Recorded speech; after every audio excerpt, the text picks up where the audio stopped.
Hi everyone and welcome to episode 234 at Mighty White's podcast. I'm Jack, as always joined by KC. Now that Once again, bit short notice. I've literally set this up 10 minutes ago. We knew it was going to be today, but just loads of shit getting in the way. How's things, mate? yeah, not bad. That is as good as it gets, really, to be honest.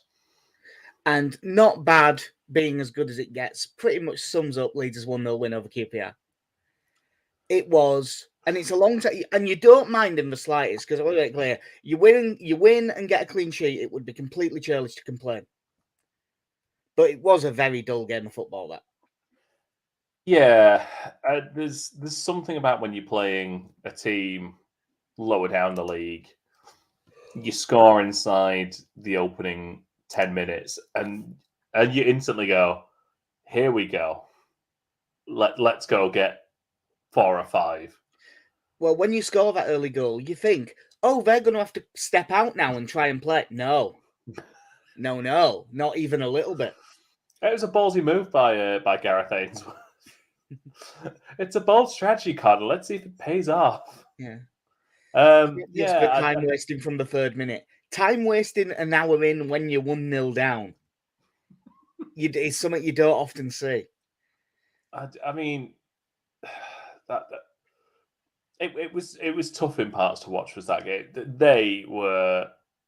I found them to be very cynical in the transition of just Leeds are breaking forward. Nope. Grab a shirt, have a little kick out, something. Just stop it. Time and time again, just so many free kicks around the halfway line. Yeah, was it with Sam Field that got the really cynical yellow card in the first half?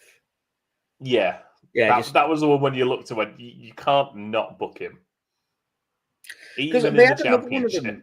They had another one of them in the second half that he somehow didn't get booked for, and I have no idea how. And I didn't actually see who it was. Everyone around me thought, I wonder if that was the same guy, and that's probably the reason why he got away with it. But yeah. There's really not loads to talk about. We'll start with the goal itself. They just gave the ball away poorly to Jorginho Rutter. Came inside with it. They never really put him under any pressure. Picked out a really good pass.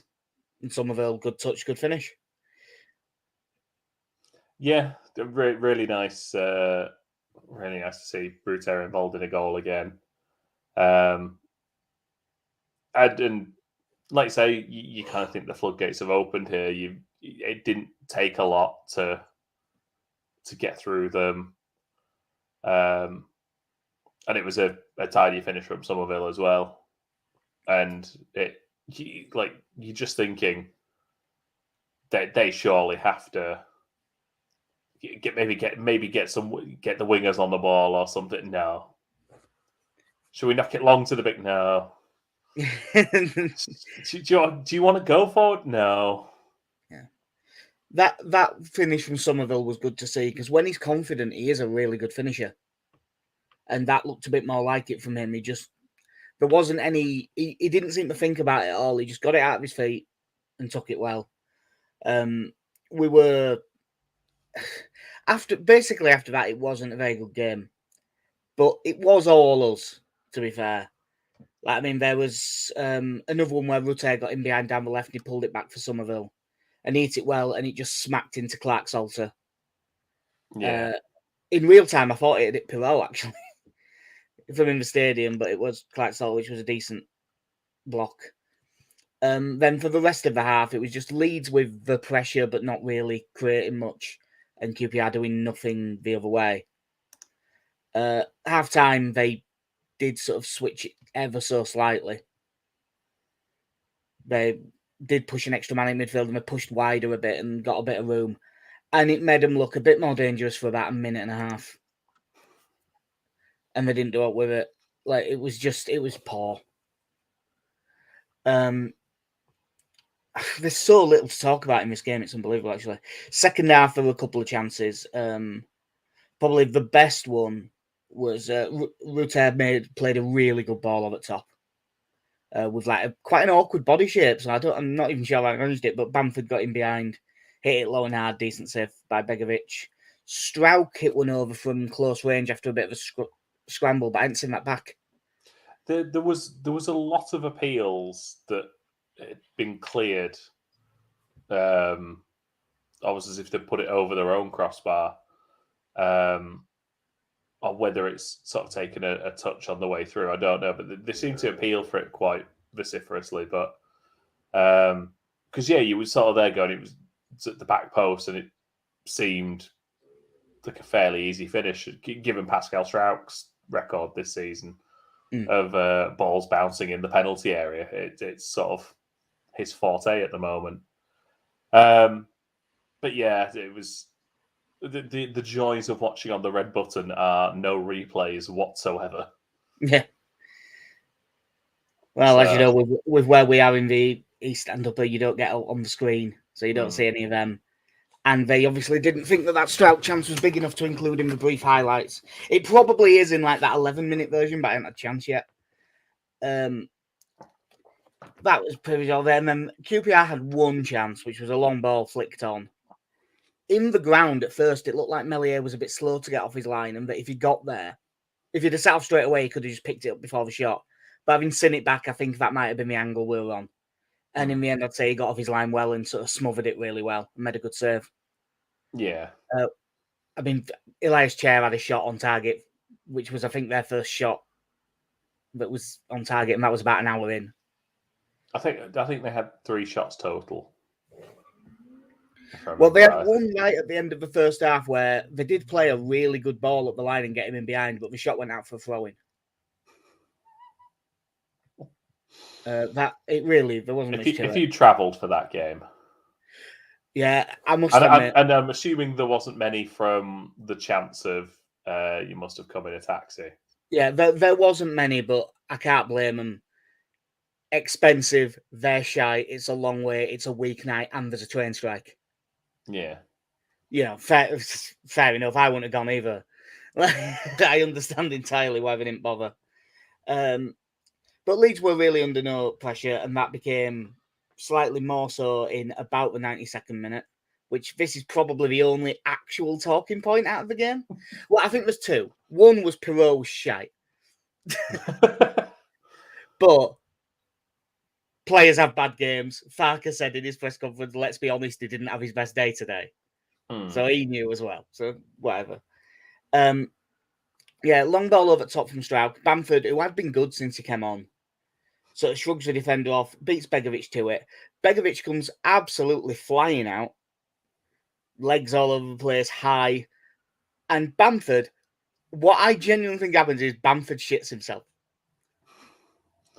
Because he's been injured for basically 2 years. He sees this huge bloke coming at him and he jumps out of the way and sort of falls over. And immediately puts his hands up. Like, he didn't touch me.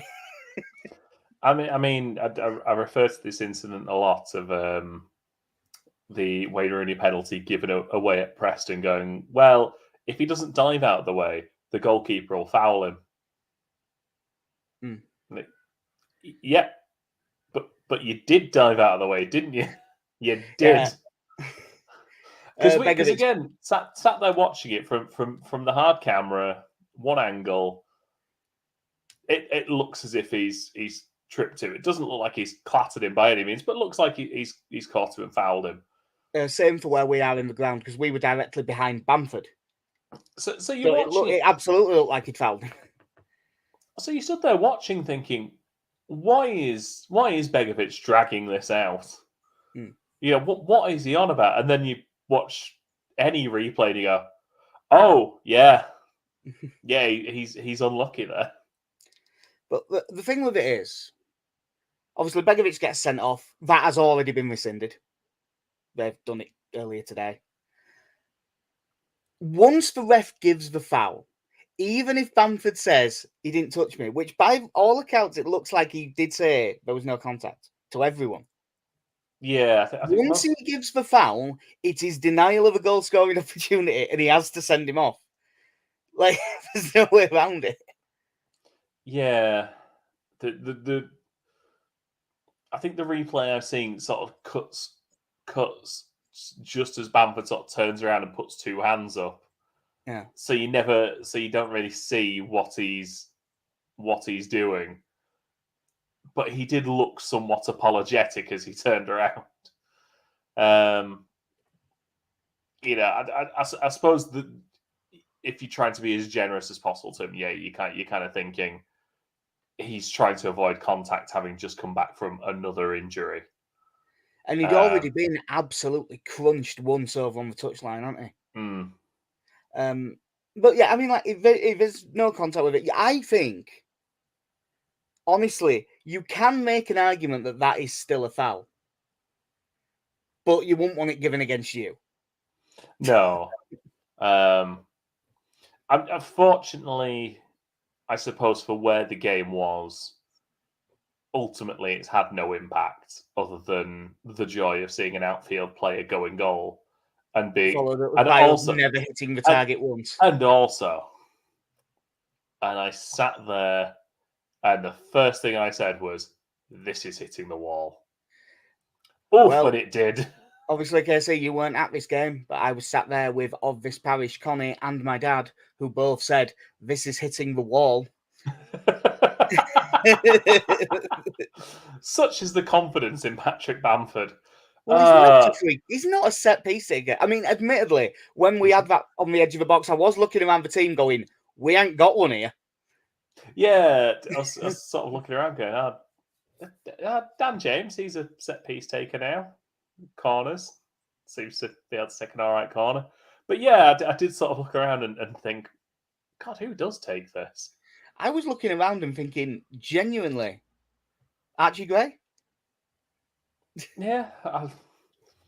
It's the big disappointment for me coming out of that game was in the final. I know it was meant to be 6 minutes, it ended up being longer. But in the final sort of 8-9 minutes of that game, that we didn't get a shot on target against an outfield player in goal. Against 10 men, poor team with an outfield player in goal. Yep. And I know that you don't want to overcommit, because if you get caught and concede a stupid goal, which would be very Leeds United. Jack, who came on just after their goalkeeper got sent off? Just after. I mean, Charlie Cresswell did right at the end, but weirdly, it was about 9 minutes later. It's just there was so much time. Yeah. It was, but yeah, Charlie Cresswell entered the fray as we looked to solidify this 1-0 win. And then we had a corner. And I'm looking going, look, I know, but get the big men in the box, yeah? Come on. Play the game. I think it's one of them. If we'd have ever got a second, they might have kicked into gear and really got going. But I don't think we ever got out of first gear in this game. No, and I don't think UBI did either. It was just a bad game of football. It was a game lacking in quality in all areas of the field. Yeah, like I think things to talk about were Jaden Anthony got his first start, and I thought he had a decent game. He kept running at people. He was sort of doing the right sort of things, even if it didn't always work. And it sounds like he's picked up a bit of an injury, though, so he's a little bit of a doubt for tomorrow. I thought Ampadu was good. Ampadu was good again. I thought Strauch was really good, and I thought Ruter was good again. And Somerville was good first half and really quiet in the second half. I wasn't all shocked when he got subbed.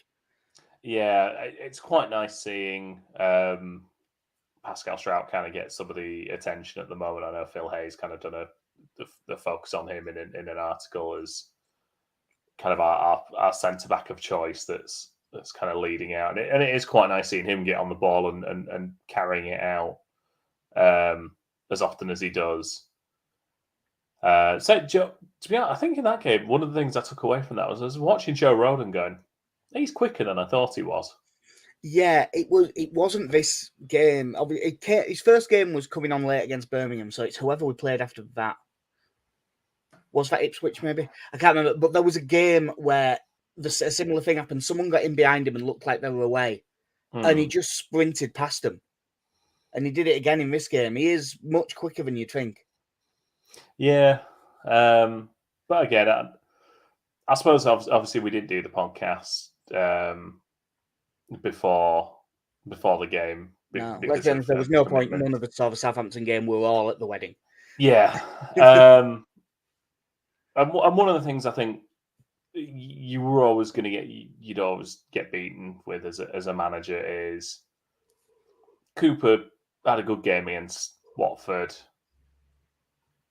Now there is always the argument that Rodon is a very good player in this team and is probably our best centre back, so should come back in. But if he does, you kind of damned if you do, damned if you don't. If Rodon comes in and we put in that performance, you can legitimately ask the question, well, why was Liam Cooper dropped having played well? Yeah. And straight away, obviously, you have that first goal in the opening couple of minutes with Cooper stepping out against Southampton. And if you go by Twitter, that means he is responsible for the entire 3-1 defeat. Sorry. Yeah. But it's a tough one. But ultimately, I do understand. Just going with, I think Rodon is our best defender. We should probably play him every game.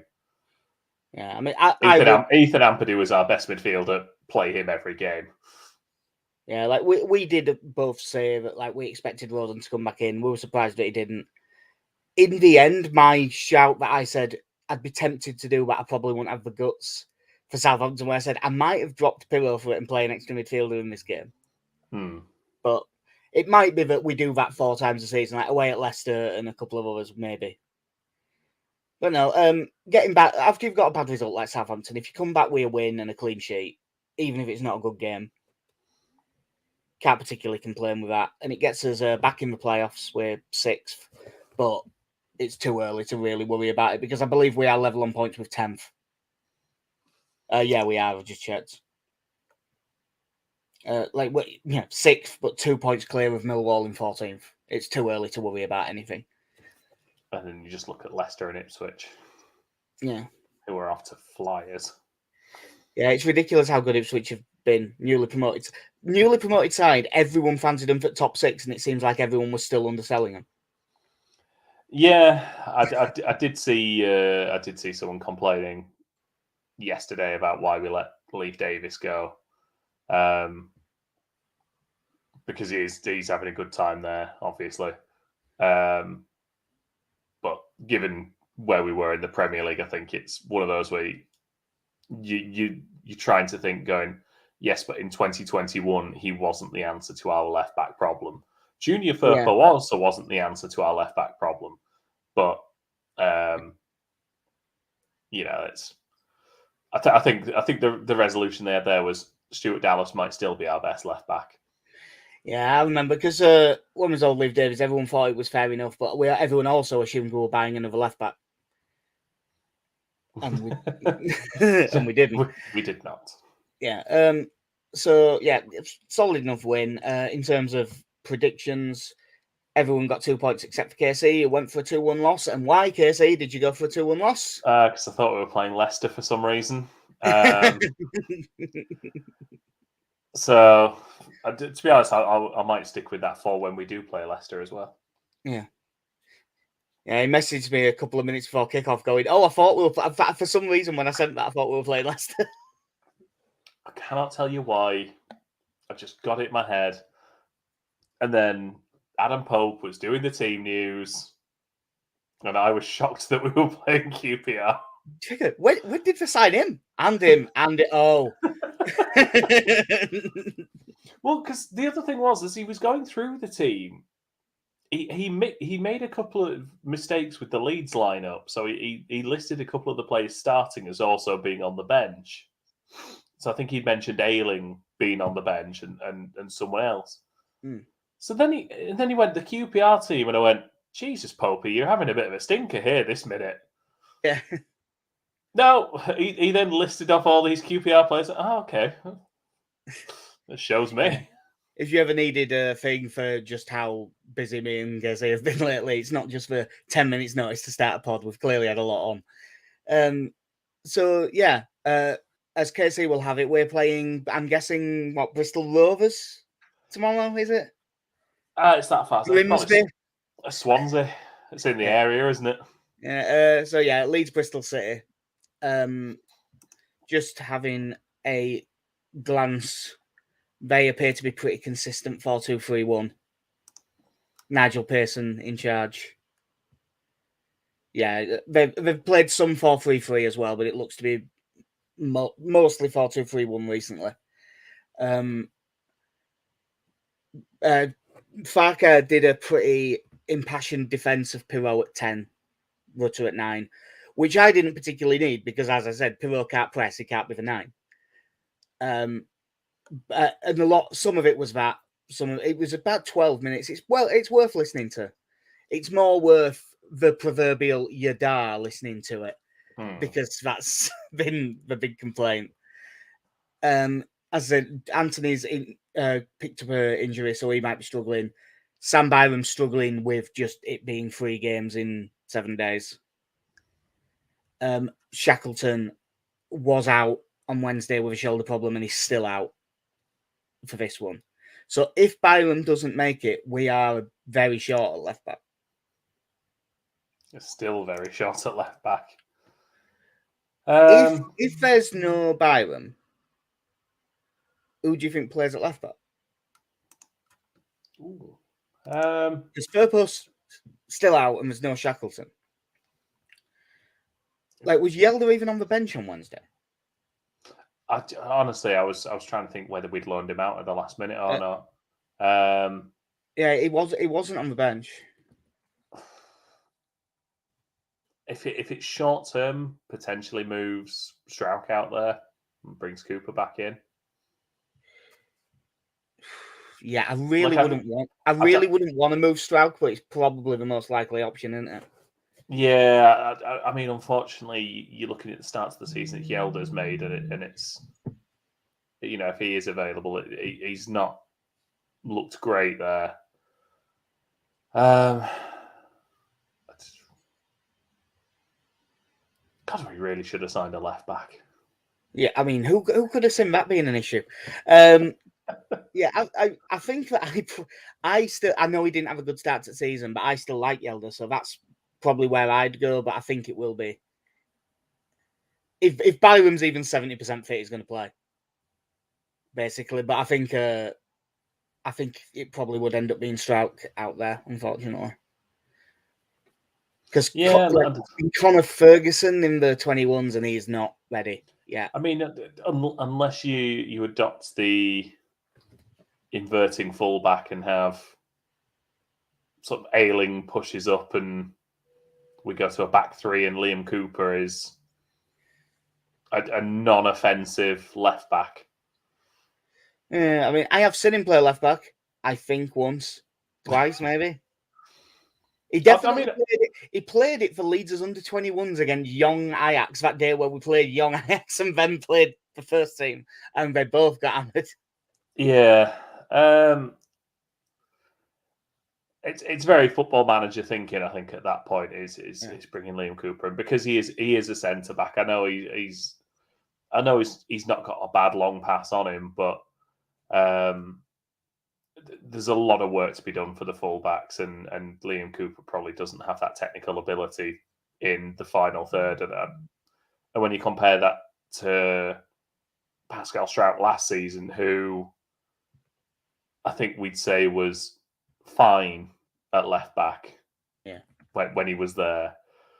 So yeah, if you came to be having to play Liam Cooper there, I think you'd be a touch concerned. Just put Dan James there; he'll be fine. I was just checking one thing because I thought he was, and he is. Gruev has played at the back and is left-footed. So Groove is at the back. I'm not going to hit the following note, so maybe that's an opportunity as well. But we'll see. As for Bristol City, I'm not even sure where they are, to be honest. Well, they're 11th, 1 point behind us. Sort of recently, they've won 3 of the last 6, drawn 1, lost 2. But one of the losses was to Leicester, which is fair enough.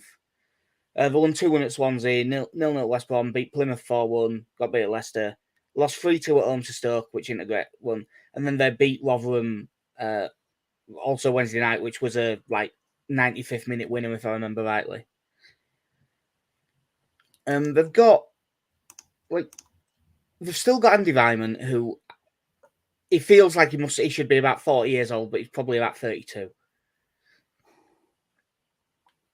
They signed that Jason Knight, the young Irish attacking mid from Derby. Yeah. Who was quite highly rated. They signed him, and he's meant to be quite good. And to be honest, I'm not really looking at much. Like they've got a few decent players dotted about. Like they've signed that Rob Dickey as well from QPR. He's meant to be pretty good. But there's no one that I've seen in the squad that massively jumps out at you.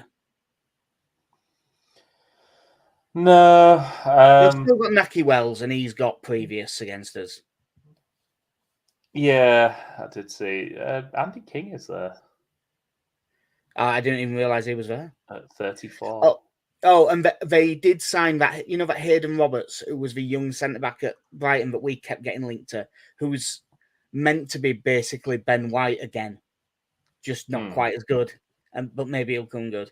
And just looking at this squad list, 6 sub-appearances, not loads of minutes, but they do have a 17-year-old forward called Ephraim Yeboah, and he's good.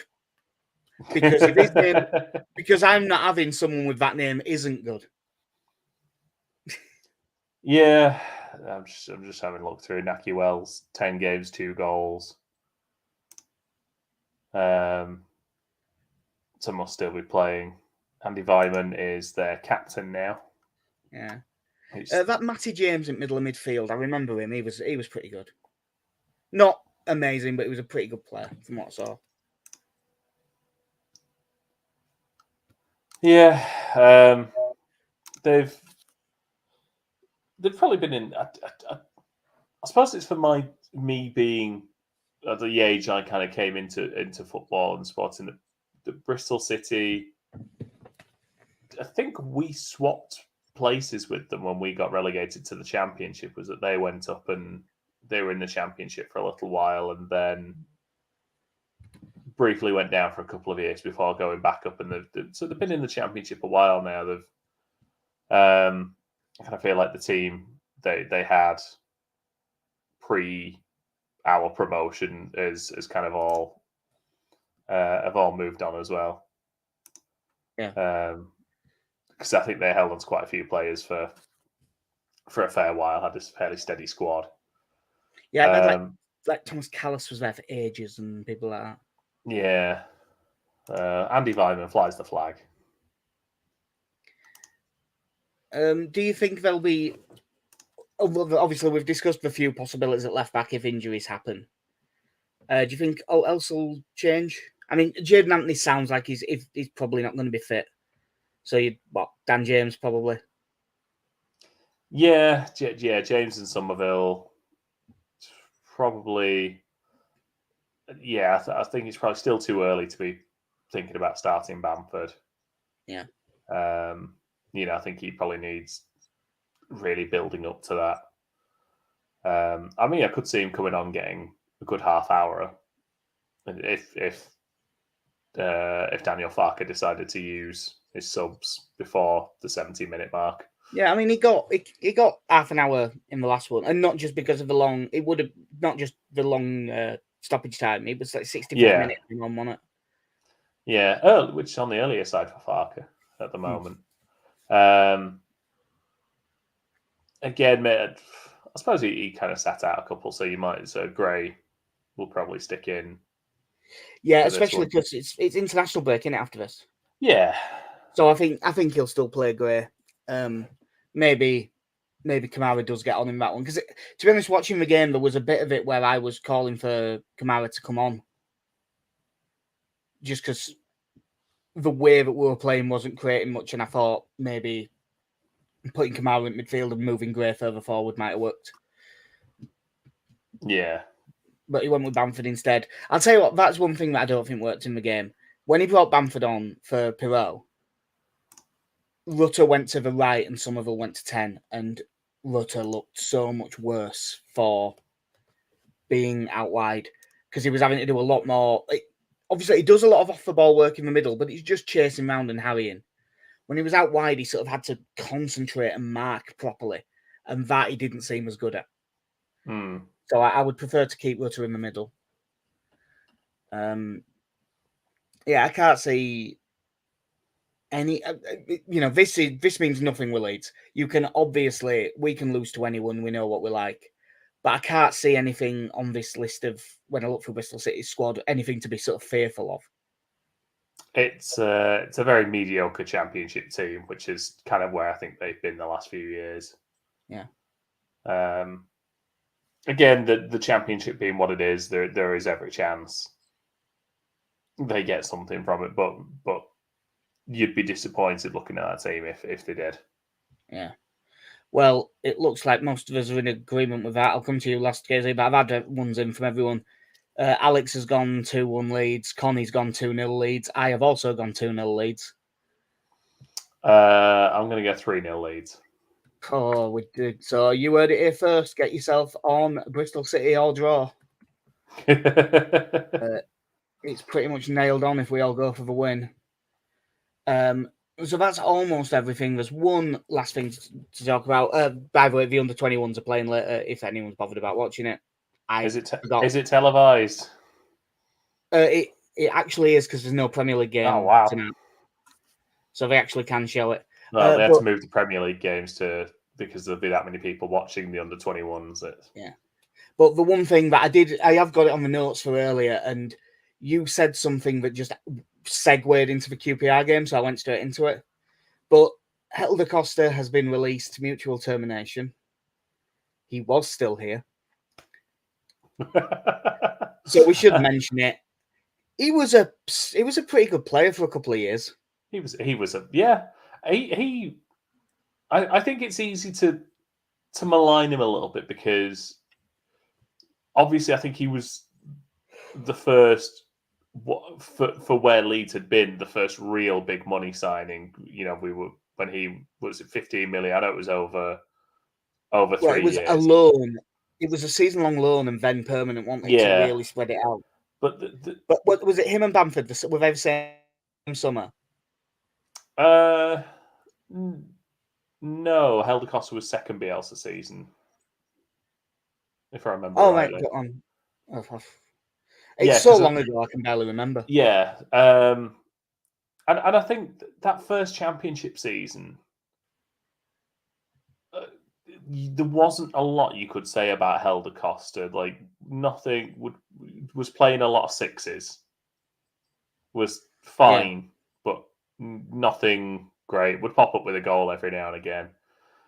But he started the Premier League season. He started that quite well.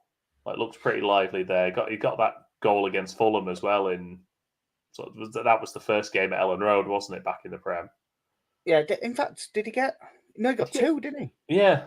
So I think the other one was that Bamford pullback, and he rifled one in. Yeah. So, and he looked all right the first few weeks, and then, to be honest, it was more a case of, it wasn't even down to him. It was Rafinha got to the fitness levels that Bielsa wanted him to. And that was that. And that was kind of that. Yeah, it was Rafinha on the right, Harrison on the left, because Harrison, much like me, was Bielsa's boy, and Rafinha was Rafinha. Yeah. It's a shame, really, that we couldn't find a buyer then.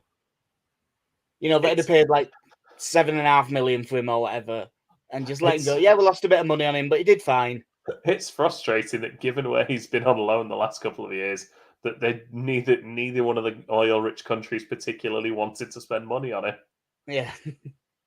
Given who they've been throwing money at in recent times, but it's not someone I hold any ill will against. I can't say I'll have lots of fond memories of Helder Costa, but I have no real negative opinions either. Do you think he's probably gets a slightly rough end at stake? Do you think he's probably slightly better than he got credit for Leeds? I mean, Bielsa liked him and played him most weeks. And I like Bielsa, so Yeah, I suppose that's the thing is that when we were done with him, no one serious particularly wanted to take a punt on him. Did he go to Spain that He first? went to Valencia, didn't he? But that sounded an awful lot like it was just a deal because, the agents were mates with certain people.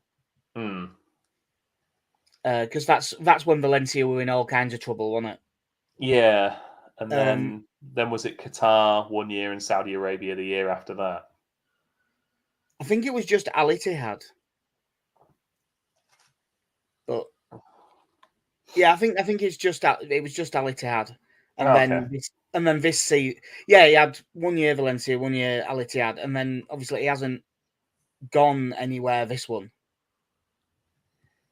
So I'm hoping that if they've sorted a mutual deal, it's because he's been willing to do it a bit cheaper because he's found somewhere to sign. I mean, I imagine his wages will have been. They'll have been fairly high, I'd have thought. Yeah, because he obviously was joined us from Wolves, was taking a step down from the Premier League.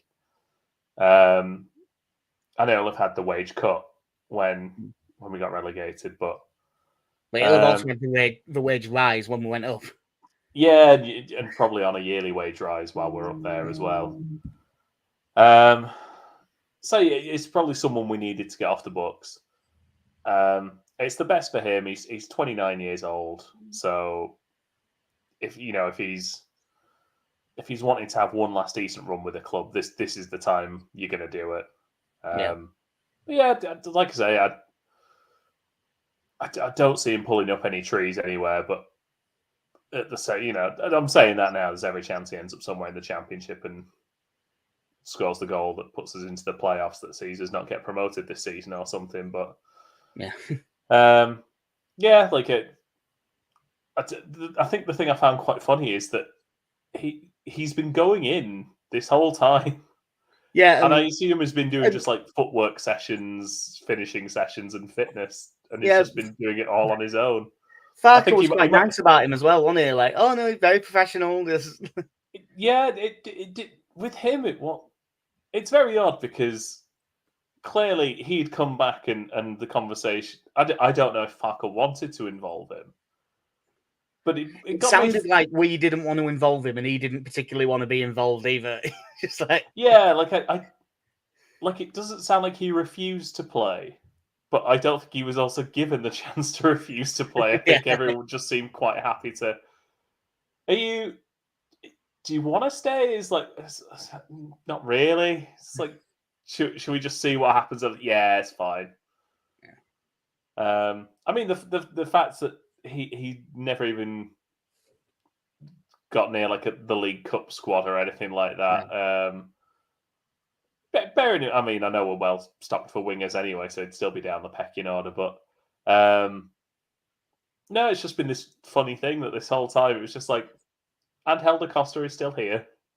Yeah, he's there. If you go at the time when all the other players aren't there, he'll be there.